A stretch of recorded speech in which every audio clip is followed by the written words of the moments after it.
Chapter 1. Luke was the love of my life. Unattainable, untouchable. He was so poor he could barely afford a meal.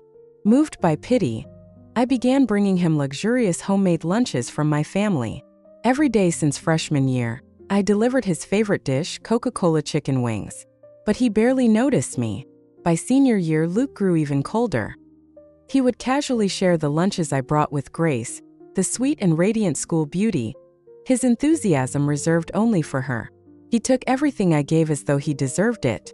I paid his tuition, dressed him in trendy clothes, bought him expensive sneakers, and even surprised him with a limited edition watch for his birthday. At school, everyone envied Luke. They believed he came from wealth, that he was the young master of a prestigious family who never wore the same pair of shoes more than 3 times. I never exposed his lie. Luke's pride was everything to him. Instead, I supported him in secret, even giving him a supplementary credit card so he could spend freely without worry. But then Luke looked me in the eye and said, "Autumn, I don't love you. I never have. I only accepted your kindness to spare your pride. Don't delude yourself into thinking you mean anything to me. My dreams are bigger than you, bigger than your filthy money. Don't taint me with it." Not once had he bought me so much as a trinket, not even with the money from my own card. But he spent lavishly on others. He treated the entire class to extravagant meals. He whisked Grace away on luxurious island vacations. When the card's balance ran low, his attitude would shift entirely. He'd call me, seething, "Autumn, what's with only 50,000 in the account? Are you mocking me? Is this what you call love? How cheap can you be?" Loving Luke was a kind of madness that consumed me. No matter what he demanded, I gave it to him. After graduation, when he decided to start his own company, I begged my father to invest in his dream. I pulled every string I could to help him rise. By 24, Luke was a billionaire CEO, the rising star of our city. And with his newfound success, he turned around and proposed to Grace. For her, he bought a $300 million castle abroad, where they would hold their grand fairy tale wedding. On the day of the wedding, I lost control. I stormed into the ceremony, desperate for answers. "Luke," I cried, "did you ever love me? Even for a moment? If not, why did you let me do all this for you?" Luke's response was cold, cruel. A knife twisting deeper with every word. "Love you? Autumn, don't flatter yourself. You clung to me like a leech. All you ever did was throw money at me. What else could you possibly offer? Every time I took something from you, I felt sick. Your money reeked of pity and superiority. Do you think you're better than me? Grace saved me from that humiliation. She's my salvation. Without her, I'd still be choking on the stench of your so-called love." His voice turned sharp, cutting. "You want to do something meaningful for me? Then get out of my life for good." Before I could react, he shoved me off the rooftop. "If you love me so much, prove it. Die for me. Your death will wipe away every trace of my disgusting past." When I opened my eyes again, I wasn't falling. I was back in a classroom, seated at my desk. Luke stood before me, his familiar scowl etched onto his face. "Autumn," he snapped. "Stop staring at me with those pathetic lovesick eyes. It's revolting. Give me the lunchbox. Grace is waiting." I glanced down at the ornate lunchbox in my hands. It was filled with the dishes I had lovingly prepared, including the Coca-Cola chicken wings he adored. But Luke's sneer deepened. "What are you doing?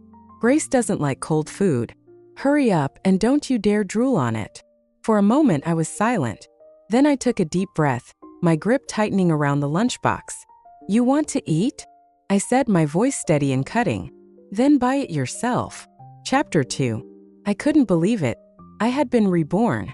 And I was back in college, during the very time when that dark love was already flirting with the campus belle, Grace.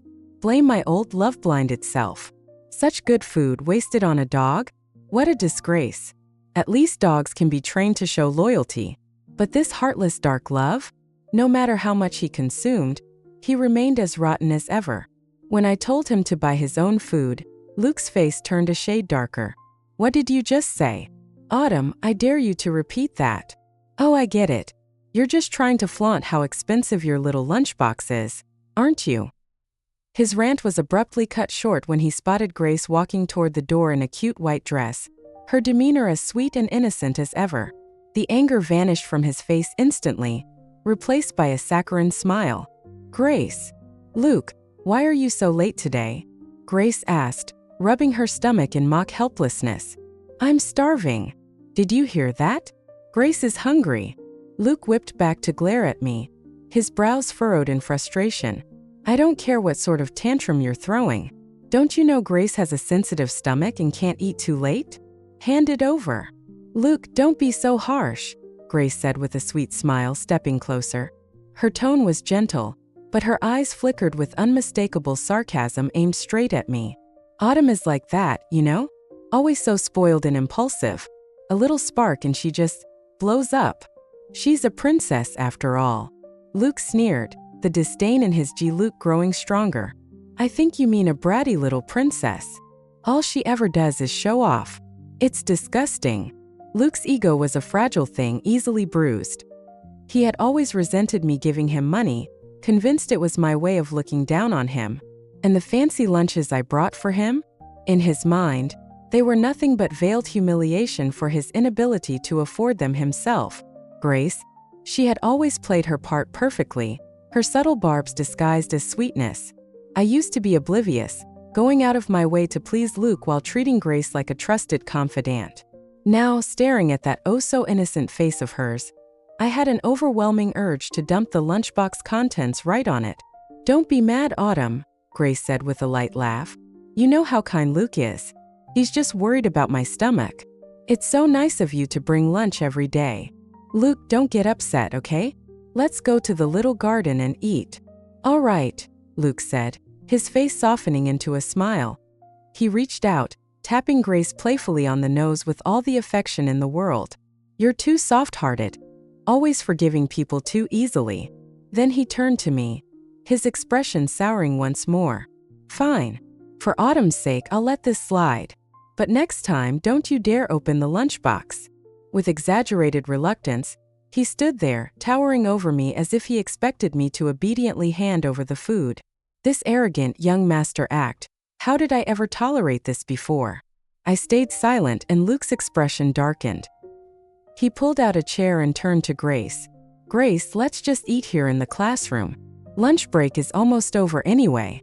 "Whatever you say," Grace replied softly, nodding with that same practiced sweetness. The two of them sat down at the desk in front of mine, reaching for the lunchbox that was still firmly in my hands. But then Luke frowned and snapped in irritation. "Why aren't there any pineapples or custard apples today? Those are Grace's favorites and they're in season. How many times do I have to remind you to prepare them every day?"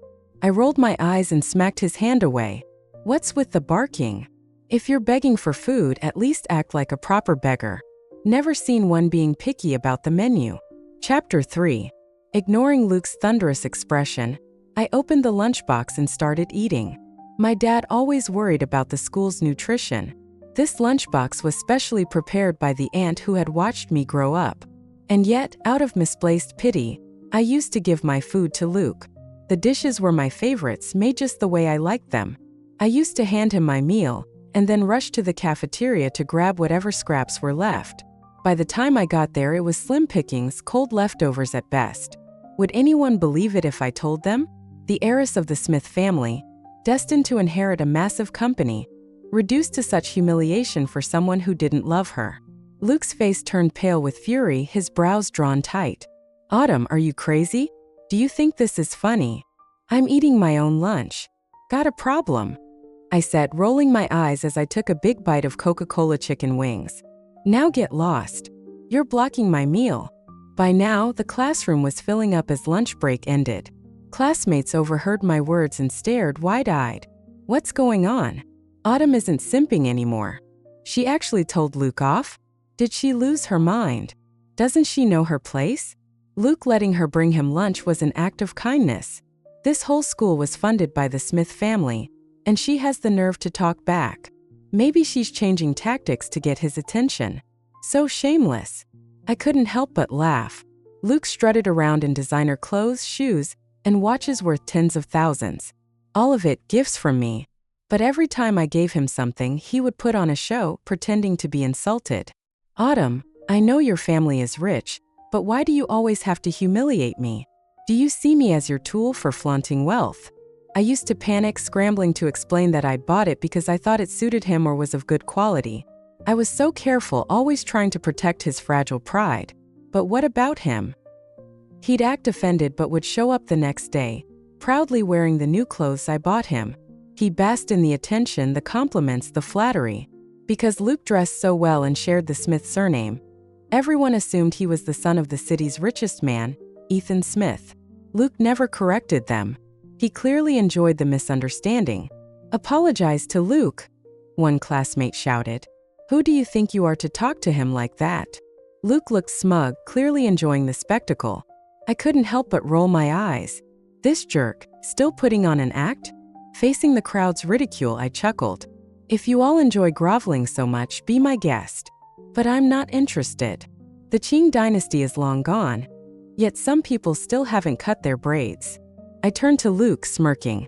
"Young Master Luke, why do people praise you? Isn't it because they think you're rich? But what if one day you had no money?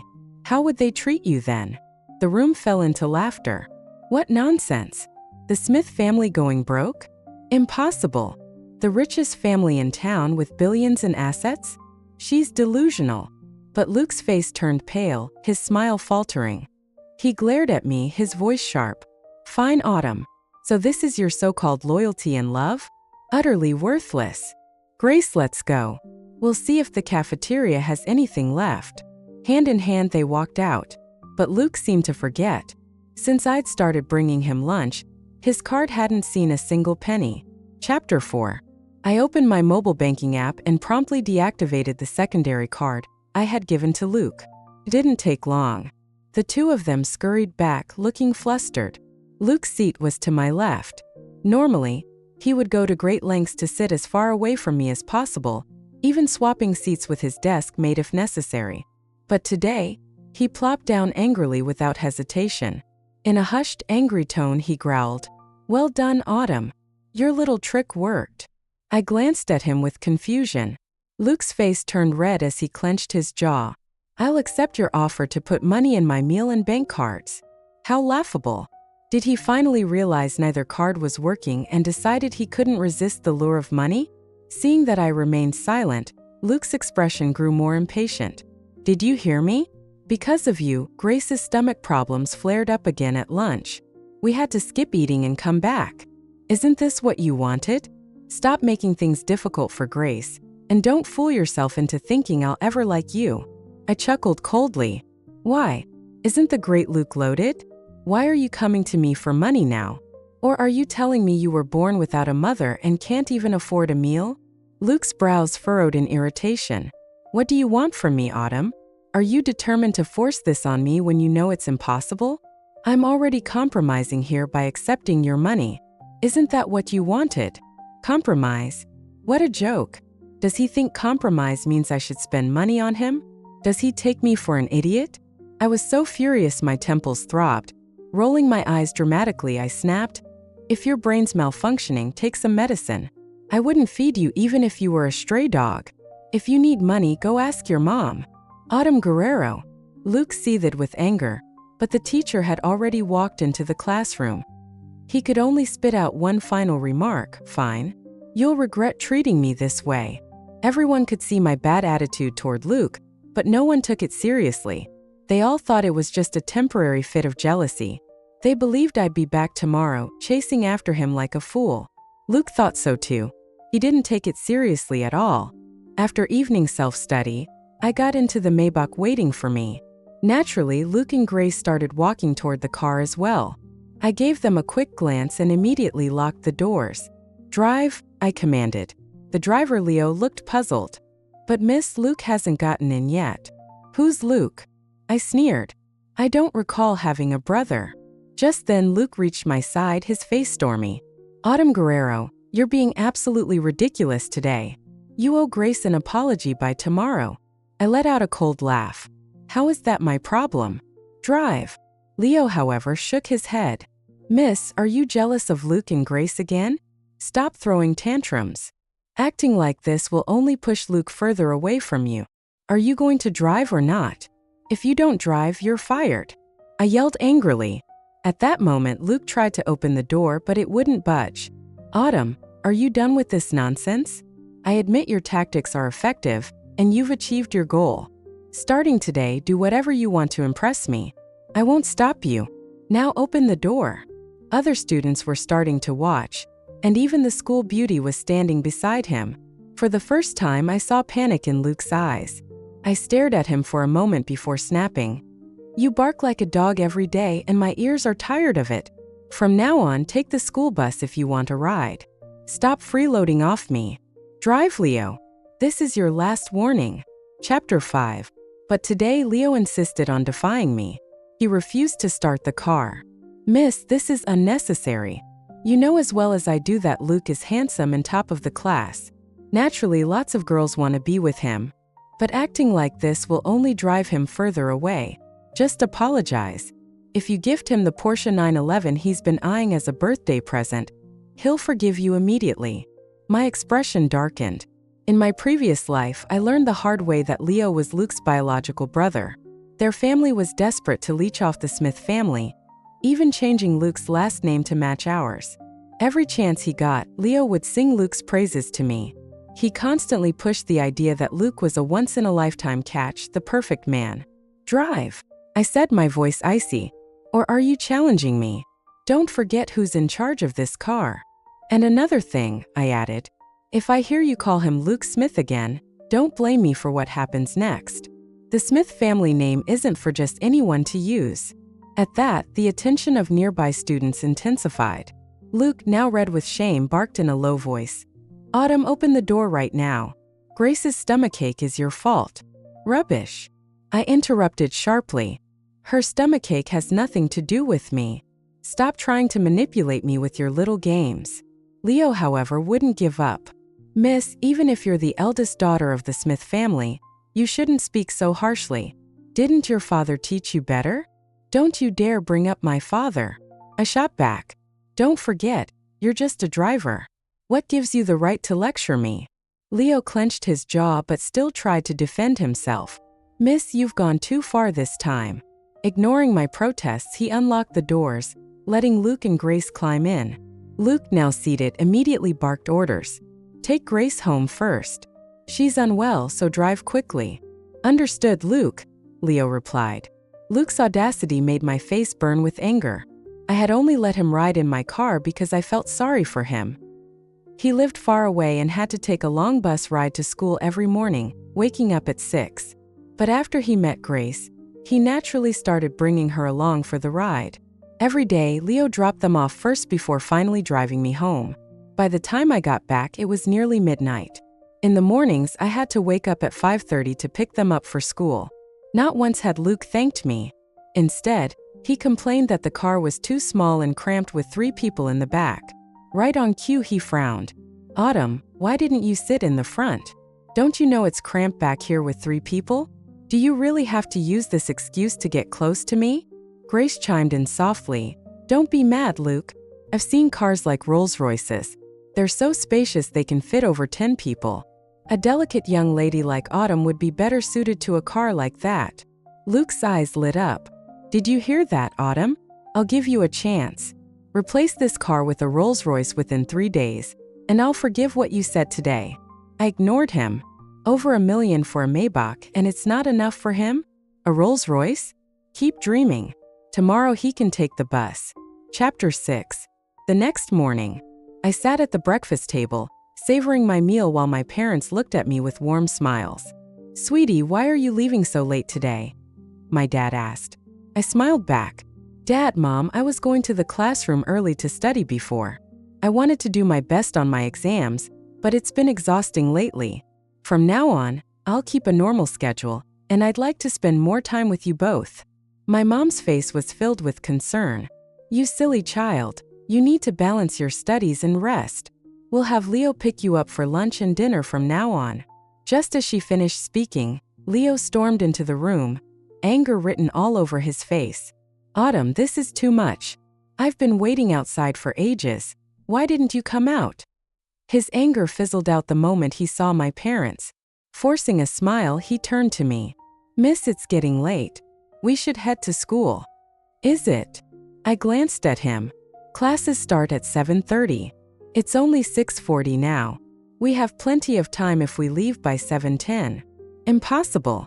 What about Luke? He blurted in frustration. My dad's brows furrowed. Who's this Luke? Realizing his slip, Leo quickly corrected himself. No, just Miss Smith's classmate. We need to pick him up too. He shot me a pleading look. Miss, come on, or Luke will get upset. Ridiculous, my dad roared. This car is for my daughter's convenience. You're using it to chauffeur someone else? Do you want to keep this job? No. Leo panicked. It was Miss Smith's request. She has a good relationship with Luke. They agreed to it. I shook my head. I never said that. Leo's eyes widened in disbelief. Miss, how can you go back on your word like this? Furious, my dad shouted. Enough. I pay you 20,000 yuan a month to drive my daughter, not to act as a taxi for some so-called Luke. You're fired. Get out. Leo froze, his face drained of color. Despite how much Luke had taken from me, Leo clearly didn't want to lose such a high-paying job. Frightened now, he pleaded. Mr. Smith, I was wrong. I won't do it again. Miss, please say something. Didn't you ask me to pick up Luke? I replied coldly. I did say you could use the car during free time to help him, but that doesn't mean prioritizing him over me. My dad waved him off. Security, escort him out. With no room to argue, Leo was dragged away by security. Soon after, my dad hired a new driver for me. Later that day, morning self-study was over when Luke and Grace finally stumbled into the classroom, dripping with sweat. The moment he saw me, Luke stormed over, his voice filled with fury. Autumn, why didn't you send the driver to pick me up? Do you have any idea how crowded the bus was? Oh, I knew. I knew all too well. That's exactly why I'd let this freeloader ride in the first place. So, I looked at him indifferently. What does that have to do with me? Didn't the great Mr. Smith think to take a taxi? Or are you broke?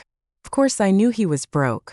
His parents were parasites, drunken gamblers who pinned their last hopes on their son. The money and luxuries he squeezed out of me? Whatever he and Grace didn't waste, his lovely parents gambled away. The clothes I bought him would be resold within a week. Out of pity, I'd buy him new ones, which only emboldened them further.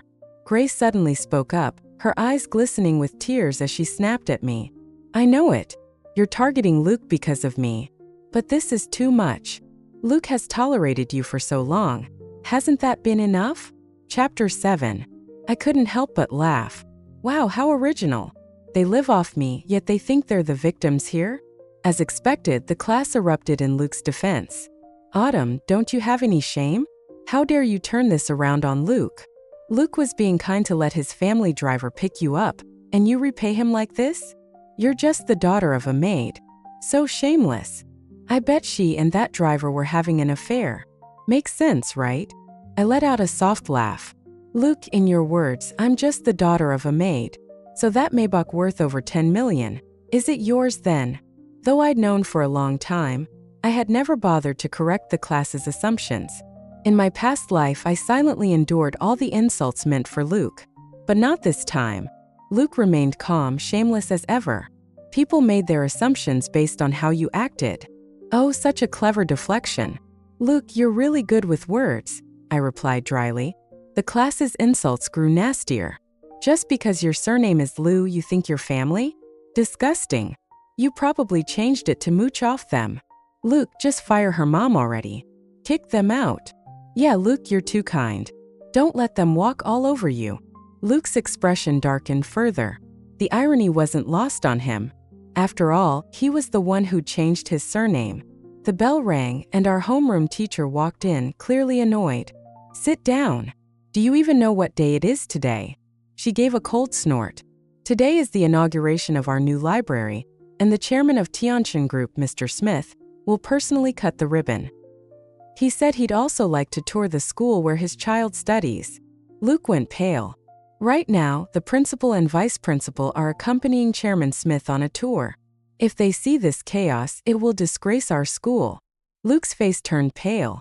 Excited whispers filled the room. Luke, your dad is coming to see you. A chairman of a billion-yuan company visiting our school? Incredible! This is amazing.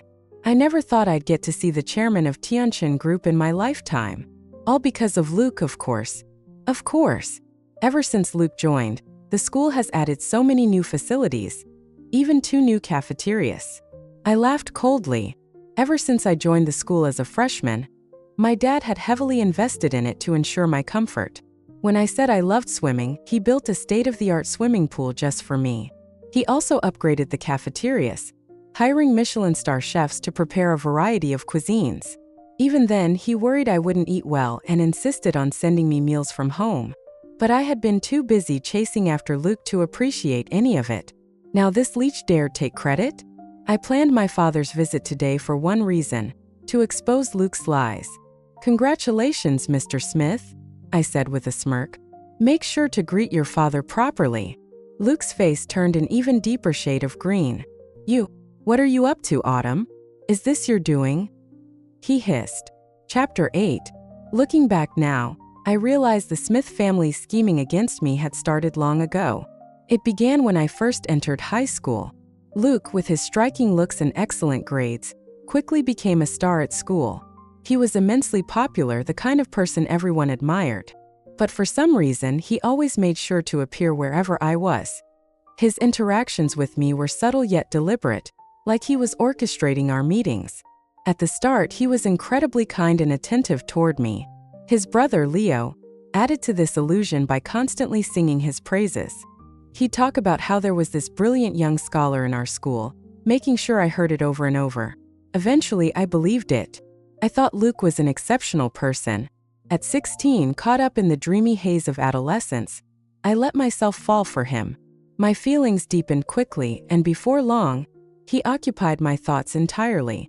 I thought Luke was pure and unmaterialistic academic prodigy, but in reality he was cunning, his heart darker than ink. I kept my expression unreadable as I looked at him now.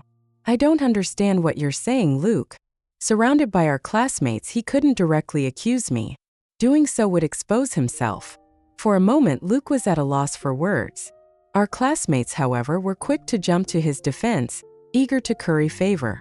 "Luke means that once his dad arrives, all your lies will come to light." "Exactly. Just wait and see how the Smith family deals with you. Luke, let's go get your dad. It's time to teach this bitch a lesson." Even the homeroom teacher didn't step in to stop them. On the contrary, she seemed to look forward to the scene, her face lighting up with anticipation. "Luke," she said, "why don't you bring Chairman Smith to our class? It would be such an honor to have him visit." Luke's face darkened further. Forced into a corner, he plastered on a strained smile. No need. I see him every day. There's no reason to bother him now. Besides, he's here for the ribbon-cutting ceremony. I wouldn't want to interrupt his work." The teacher's eyes sparkled with pride. "Look at Luke. So thoughtful and considerate of his father's work. What impeccable manners. Truly an example for everyone." Her gaze shifted to me, her expression sharp with disdain. Unlike some people, lucky enough to attend the most prestigious school in town, yet completely lacking in basic decorum, I stayed calm, meeting her glare with quiet indifference. I couldn't help but wonder, would she still have the nerve to say such things if she knew my father was Chairman Smith? This teacher had always bent over backward to please Luke, blatantly favoring him. She would pull every string to ensure Luke qualified for all sorts of scholarships. Even Grace, by association, benefited from her efforts. Privately, she gave Luke special tutoring sessions, arranging for teachers to help him with his weaker subjects. She claimed it was all out of care for her students, but in truth, it was nothing more than a blatant attempt to win favor with the Smith family. Too bad for her, all that flattery was entirely misplaced. Just then, the dean entered the classroom and whispered something to the teacher. The teacher's face lit up as though she had just won the lottery. She turned back to us, positively glowing. "Chairman Smith just said he won't be touring the teaching building. He doesn't want to disrupt the students' studies. Isn't that thoughtful? Everyone, focus on your learning." She clasped her hands together, her tone practically reverent. No wonder he's such a successful entrepreneur. His consideration for others is truly remarkable. And he also requested for his child to come see him. Luke dear, hurry along now. Her face was filled with affection as she looked at Luke. But Luke was frozen in place, his face an odd mix of panic and dread. I tilted my head, offering him a small, amused smile. Seconds passed, dragging into an excruciating silence. Finally, his face flushed red. Luke slowly stood up. Oh! He shot me a nervous glance, as if trying to gauge what I might do. When I made no move, the color drained from his face entirely. The teacher, however, wasn't done. She turned her sharp gaze on me, her tone biting. And you, Autumn, Chairman Smith specifically requested to see you as well. Chapter 9. The teacher looked at me with disdain. Chairman Smith wants his child in Autumn. Hurry up. I don't know why he wants to see you. I guess my dad said. I want to see my child, Autumn. But the dean and teacher, in their arrogance, twisted his words. In their minds, Luke was Chairman Smith's son, the true young master. Hearing my name, Luke sighed in relief. If he went alone, my dad would question him, and he'd be finished. Though that's exactly what I wanted. I stood up. The classmates openly gossiped. Why does Chairman Smith want to see her? Probably to scold her for stealing the family driver. Autumn always acts high and mighty. I've had enough of her. Maybe he's here to punish her for pretending to be a Lou. Halfway there, Luke clutched his stomach, feigning pain. Teacher, my stomach hurts. You go ahead. I'll catch up. We'll wait for you. The teacher quickly offered. No, you go first. Luke fled. I was speechless. I thought he might have some clever plan to handle this crisis, but he just ran away? At the principal's office door, the teacher glared at me, disgusted. I don't know why Chairman Smith wants to see you, but behave yourself. Don't disgrace our school. Disgusting, do you even know your place? Clinging to Luke. Maybe Chairman Smith is here to scold you for harassing his son. Now everyone knows your shameful behavior. I was speechless. How did I not notice her fawning over the Smith family before? Opening the principal's office door, the teacher immediately put on a smile. Chairman Smith, principal. Luke isn't here yet. Please wait. I brought this troublesome girl, Autumn. This little tramp, always clinging to Luke. Principal, I suggest expelling her. We can't disappoint Chairman Smith. His son is constantly harassed by a maid's daughter. She viciously poked my head. I smirked. I wouldn't be expelled, but this teacher's career was over. Stop! My dad interrupted her. He was furious, stepping forward to protect me. What are you doing? As a teacher, is this how you treat students? Principal's son, your school's management is problematic. My dad's eyes narrowed. A teacher like this? How can I continue investing in this school? Stop all ongoing projects. Principal's son panicked, quickly saying, Chairman Smith, this must be a misunderstanding. The teacher was stunned. She forced a smile. No, it's because this child is too troublesome. She needs discipline. Chairman Smith, you don't need to protect her. My dad's face darkened. My child doesn't need outsiders' discipline. If I don't protect her, who will? Chapter 10. The teacher was shocked. What? Chairman Smith, isn't Luke your son? My dad was furious. What nonsense. I don't know any Luke. I, Lu Changjiang, have only one child, Autumn. The rumors at Rongchuan High are outrageous. Principal's son? Principal's son quickly nodded, bowing. Chairman Smith, this must be a misunderstanding. The teacher was dumbfounded. She stammered. I thought Luke was your son. A misunderstanding. It's all a misunderstanding. She panicked. Chairman Smith, let me explain. Autumn. No, Miss Lu, I'm sorry. I mistook you for someone else. My dad was very protective of me. He stood up, angry. That's enough. Autumn, let's go. Principal's son, our cooperation is over. Is this the quality of your school's education? Humph. Since childhood, my schools were chosen by my family. Schools would promise to treat me well for my dad's investment. So the principals knew my true identity. You've ruined everything. Principal's son glared at the teacher, then quickly approached us, bowing and apologizing. Miss Lu, Chairman Smith, please wait. This must be a misunderstanding. I promise to resolve this. No one at our school will harm or insult Miss Lu. He turned to the teacher coldly saying, "You're fired. Pack up and leave." The teacher was devastated, leaving in a Luke. At over 40, being fired meant losing her pension. But I felt no pity.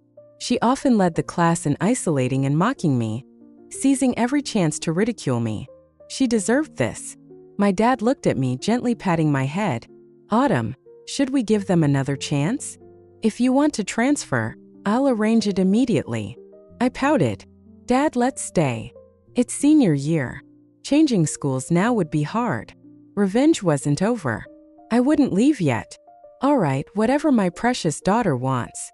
Dad smiled, tapping my nose. "Principal's son, for my daughter's sake, I'll give you one last chance. Find out what's going on quickly. I need a reasonable explanation. I suspect this teacher's behavior isn't isolated." Principal's son, sweating, nodded quickly. Yes, I'll investigate immediately." I had an idea. "Dad, for the library ribbon-cutting ceremony, can the whole school attend? I have something to say." "Sure, whatever you want." Dad smiled. Principal's son sighed in relief. "Chairman Smith, Miss Liu, don't worry. At the ceremony, I'll give you an explanation." Chapter 11. The teacher was fired.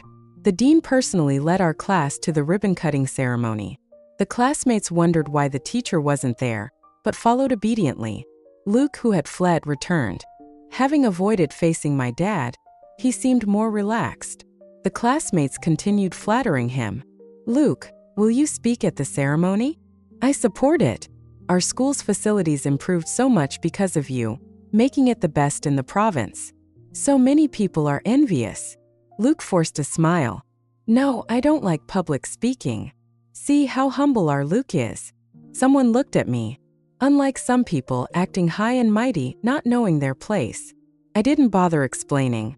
There would be a show soon. At the large venue, enough for the whole school. Grace sat close to Luke, looking intimate. I frowned.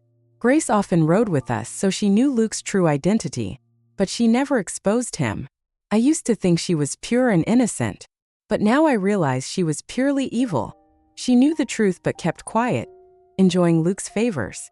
The money he took from me, much of it was spent on her. Like now. The Tiffany necklace around her neck was a gift I bought for Luke's mom's birthday, but it ended up with Grace. Though I knew Luke's mom would sell it for gambling, I was still annoyed.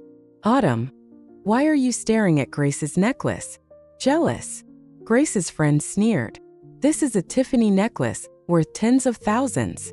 Unlike you, wearing clothes bought with Luke's money, you can't afford this." I chuckled. "Yes, I'm jealous. Jealous of someone willing to steal to give their girlfriend luxury." Luke and Grace's faces turned dark. At that moment, applause erupted. My dad, surrounded by Principal's son, took the stage. In a suit, he looked imposing. After some formalities, he smiled, inviting his child to speak. Immediately, all eyes turned to Luke, cheering. "Luke! Luke! Luke!" The louder they cheered, the darker Luke's face grew. But did he dare go up? Luke's face turned red, probably wishing to disappear. Even Grace looked uneasy, quietly letting go of Luke's hand. In front of everyone, I stood up. Everyone was shocked. Why is Autumn standing? She's walking to the stage? Is she crazy? What's she doing? Does she think she's the Smith family's daughter? Chairman Smith will kick her off the stage. Grace's friend, confused, urged. "Luke, do something. Autumn is taking your place." Luke, panicking, stood up, hunched over. My stomach hurts. I need the bathroom." But I reached the stage, seeing him trying to escape, and called out loudly, "Luke, where are you going in such a hurry?" Chapter 12. In front of everyone. Luke was frozen, his face red with anger and fear, staring at me. Grace, sensing trouble, quickly stood up to defuse the situation. "Luke's stomach hurts. I'll take him to the nurse." "Wait," I shouted. "My dad has been wondering for a long time. When did he suddenly have a good son? This needs a proper explanation from young Master Luke." The crowd was in an uproar. My dad stepped forward, putting his arm around my shoulder. He looked serious. "I, Lu Changjiang, have only one child, Autumn. I have no son named Luke. I don't know how the rumors at Rongchuan High got so out of hand." "Principal's son?" Principal's son quickly nodded, bowing. Chairman Smith, this must be a misunderstanding. Luke was pale, collapsing to the ground. Grace was even more devastated, crying, "It's all your fault." She slapped Luke. "You had to pretend to be a young master." "Luke, go to hell. What does it have to do with me?" Luke shouted, his face green. "You enjoyed the luxury, didn't you? And that necklace on your neck, where do you think it came from?" "Grace, you bitch. I watched them fight, taking the microphone to remind them. And the things you took from me, the gifts I gave are one thing, but the stolen items I'll report to the police. Yes. Besides what I gave, in my past life I learned before I died that Leo often stole from my house. My bags, luxury items in the car, everything. Sometimes when I took Luke shopping, Grace would want something and they would take it. Leo would drive them shopping using my card without my permission. Stealing." Looking at Luke's pale, terrified face, I finally felt a sense of revenge. After that, Luke tried transferring schools, but no one would accept him.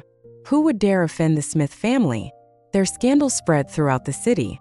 Later I heard, unable to attend college, they worked in factories. In the factory, Grace quickly dumped Luke, seducing a manager. But the manager was married. Caught in bed by the wife, Grace was beaten and disfigured, leaving the city in disgrace. Without my money, Luke's salary couldn't cover his parents' gambling. Soon debt collectors broke their legs, sending them to the hospital. He called me crying for help, but I hung up. After that, I never heard from him again. As I rode to university, driven by my parents, at a red light, I saw the familiar yet unfamiliar Luke. In rags, drooling, he approached my window, tapping. "Food, food," the driver explained. "Miss Lou," after they left the hospital, still unable to pay, the debt collectors beat them senseless. "I see." I looked away. "Let's go."